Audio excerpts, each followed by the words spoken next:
क्या आप भी चाहते हैं कि इंडिया में कैपिटल गेन टैक्स को हटा देना चाहिए? दोस्तों, चाहता तो मैं भी यही हूँ और अभी इस पे विचार भी हो रहा है, लेकिन अभी इस पे गवर्नमेंट विचार कर रही है सिर्फ सॉवरेन वेल्थ फंड्स के लिए।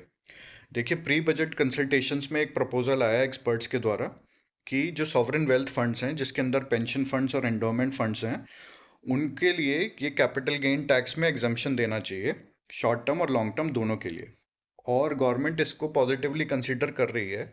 और उसके पीछे रीज़न सीधा सीधा ये है कि पिछले साल उन्होंने जमकर सेलिंग करी है इंडियन मार्केट में 1.5 लाख करोड़ से ज़्यादा की। इसलिए गवर्नमेंट चाहती है कि जो लॉन्ग टर्म कैपिटल है, जो पेशेंट कैपिटल है, वो इंडिया में आए, ज़्यादा से ज़्यादा आए और यहाँ पर लॉन्ग टर्म के लिए बना रहे।